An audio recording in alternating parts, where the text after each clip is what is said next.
Hello friends, I Pius. In this video, I will cover the definition part of Indian Contract Act 1872. So this is my second video. In this video, I will cover the interpretation clause. So without any further delay, let's begin with the concept. So in preliminary part, there are two sections. First, the section 1, which covers the short title, extent and commencement. So the short title, in a simple term, it is the name of the act which is given under the act for the convenience to refer the act. So the act said that the act may be called the Indian Contract Act 1872. So generally these short titles end with the year of the act on which it is passed. Now, talking about the extent and commencement of the act, so this act is extended to the whole of India, which means that this act is applicable to all over the India. And second, the commencement. So the act is come into force on 1st September 1872. Now let's begin with the interpretation clause which is given in section 2. In general term, interpretation clause are given to explain the word and expression given under the act. So here in this act, the following words and expression are used in the following sense. So let's begin with the section 2 clause A, which talks about proposal. So let's first read the Bare Act language, then after I will explain you in simple term. So when one person signifies to another his willingness to do or abstain from doing anything with a view to take the assent of other to such act and abstinence, he is said to make proposal. In simple term, जब कोई व्यक्ति दूसरे व्यक्ति को अपना willingness बताता है for doing something, कुछ करने के लिए, या for abstain from doing something, कुछ ना करने के लिए, with a view to take assent, मतलब इस मोटिव से, इस इंटेंशन से कि सामने वाली पार्टी से वो असेंट ले सके, मंजूरी ले सके, then such act is making proposal. In order to understand it more clearly, let's have a look on illustration. A offers to sell his car to B for rupees 5 lakh. This is proposal. So in a simple term, suppose I am a person A and you are person B. I am making offer you to that I want to sell my car, and this is proposal which I made to you that I want to sell my car for rupees 5 lakh rupees. So this is proposal, or we can say this is offer to you that you want to buy, then you can buy, and if you want to refuse, then you can refuse. So this is proposal. I hope you understand. Now let's move to section 2 clause B, which talks about promise. So let's have a look on the Bare Act language. When a person to whom the proposal is made signifies his assent, the proposal is said to be accepted. A proposal when accepted become a promise. In simple term, जब कोई proposal आपको दिया गया और आपने उस proposal को accept कर लिया और उस पर असेंट दे दिया, तो वो प्रपोजल एक्सेप्टेड हो गया. और जब कोई प्रपोजल एक्सेप्ट कर लिया जाता है, then it will became promise, तो वो प्रॉमिस बन जाता है. For further clarity, let's have a look on illustration. A offers to sell his car to B for rupees 5 lakh. B agreed to buy it. Now the offer has been accepted, and once the offer is accepted, it became promise. So, as I said, I am the person A who make proposal to you that I want to sell my car, and you find that it is a good deal and you accept my proposal. So whenever you accept my proposal, it will become promise. Now let's move to the section 2C. So it talks about two important term, promiser and promisee. जब आप अभी हमने दो situation पढ़ा, एक में proposal पढ़ा हमने और दूसरे में प्रॉमिस पढ़ा, तो ये जानना जरूरी है, जो फॉर द फर्दर क्लैरिटी ये जानना बहुत ही इंपॉर्टेंट है कि जो प्रपोजल दे रहा है उसको क्या कहा जाएगा इन अ पर्टिकुलर टर्म, और जो प्रपोजल को एक्सेप्ट कर रहा है उसको क्या कहा जाएगा. So it define two term, promiser and promisee. So the person makes the proposal is called promiser. जो person proposal दे रहा है उसको promiser कहते हैं. For the above example which I given you, that I make a proposal to you that I want to sell my car. So here I am a promiser, and you accepted my proposal to buy my car, then you will become promisee. So this is as much as simple you see that. Now let's move to section 2D, which talks about consideration.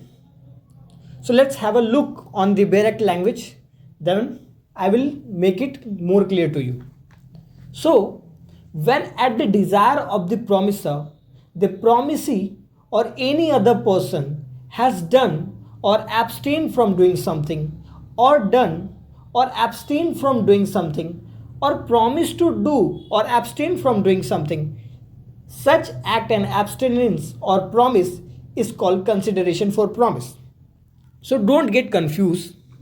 In a simple term, जब मैं आपको इन a previous example, जब मैंने आपको एक proposal दिया और उसमें अमाउंट था, स्टेपुलेटेड अमाउंट था कि मैं अपना जो कार है on the amount of 5 lakh बेचना चाहता था, and you accepted that proposal. So आपके लिए कंसिडरेशन क्या है? वो जो कार है वो आपके लिए कंसिडरेशन है कि in the exchange of 5 lakh rupees I will give you my car, and for my consideration is that 5 lakh rupees that you will pay me. So this is the concept of consideration. For further clarity, let's have a look on another illustration, that A agrees to sell his book to B for rupees 500 and B pay 500 to A. The money paid by B is consideration for A promise to give the book, and the consideration for B promise is to pay the money.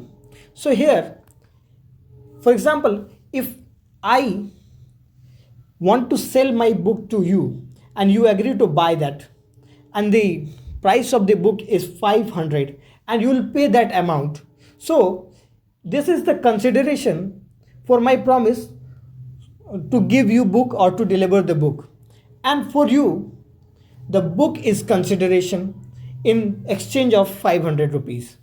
So this is the concept of consideration. Hope you understand. Now let's move further. Section 2E, it defined term agreement. So it defined that every promise and every set of promise forming the consideration for each other is an agreement. It is not necessary that there is only a single promise. It may happen that there are numbers of promise, so we use the every set of promise which forming the consideration for each other. As in the above example, there are the consideration, like in example of book, there are the consideration of 500 rupees for me, and the book is consideration for that 500 rupees. So this is agreement. For further clarity, let's have a example. A agreed to sell his bicycle to B for rupees 2000. B agreed to buy it. So here the proposal is made by A to B for selling his bicycle, and the B accepted, and the amount for bicycle is 2000. So here there is proposal and the acceptance of proposal. So when there is proposal and plus there is acceptance of proposal, it will become promise. And when there is promise and plus consideration, then it will become agreement. That is the definition said. Every promise and every set of promise forming the consideration for each other is an agreement. So there must be a promise and consideration, and for promise there must be a proposal and acceptance. Now I hope it is clear to you. Now let's move further in section 2 clause G.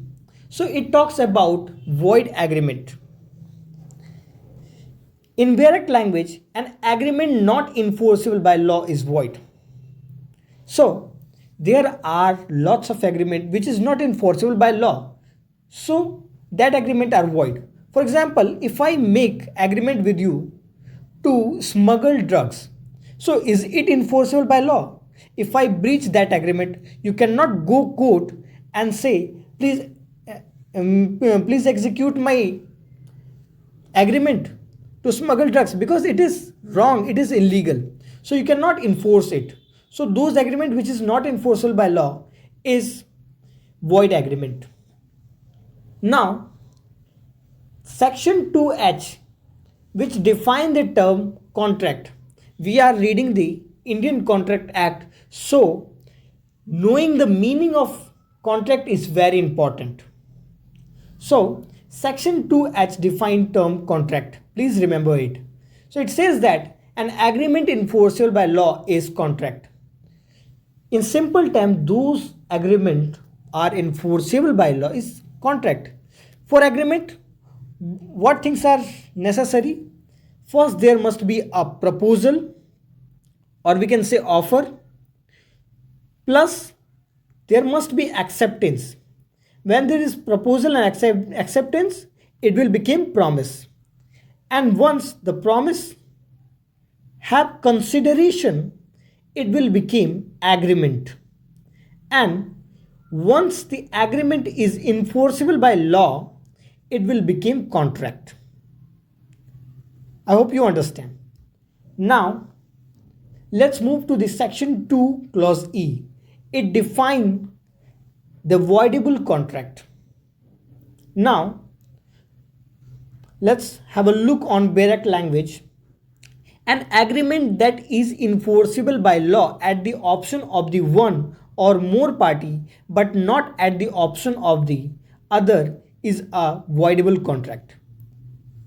Suppose, I will explain you with a simple example. I make contract with you by threatening you that if you are not selling your land to me, then I will kill you. So here is a coercion, and due to that threat you agree to sell that land to me and make the contract. So here you have option to void that contract. If you don't void, then it will enforce. But if you want to make that contract void, then you can. So in a simple term, voidable contract को void किया जा सकता है, but अगर दोनों party इसको void नहीं करना चाहता तो ये कॉन्ट्रैक्ट जो है चल सकता है. बट अगर जो एग्रीव्ड पार्टी है, जैसा कि मैंने अभी कोर्सन का एग्जांपल दिया, मैंने आपको जो थ्रेट दिया उसका ना आपने जो अपना लैंड है उसको इन अ लोअर प्राइस सेल करने के लिए आप एग्री कर गए. So here you have option to make that contract void. So this is voidable contract. Let's have another illustration on the same concept, that A threatened to kill B if B does not sell his land to A. B agree under the threat. So here the contract is voidable at the option of B. So this illustration say the same thing, that if person like I person A threaten you to sell your land, and if you due to the coercion you agree to sell your land, so here you have option to make the contract void. I hope you understand. Let's move further. Void contract. which is given under section 2J.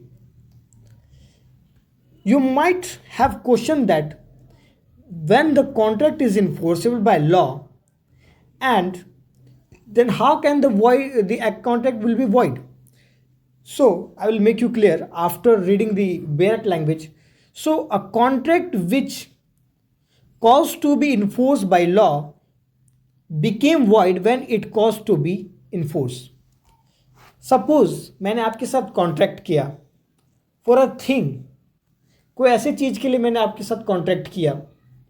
For example, you are living in Bihar, I will make contract with you for liquor, and मेरे contract के बाद बिहार में liquor ban हो गया. सो जो main subject matter था contract का, वो लिकर था, अब वो बैन हो चुका है. तो पहले तो कॉन्ट्रैक्ट इन्फोर्सेबल था बट वो अब नहीं है, सो वो कॉन्ट्रैक्ट वॉइड हो जाएगा. So this is the concept of void contract which is given under section 2 clause J. So this is the overall concept of interpretation clause, which is very important in order to understand the Indian Contract Act. And it is also important for the exam perspective because it will come in your MCQ or any further competitive exam.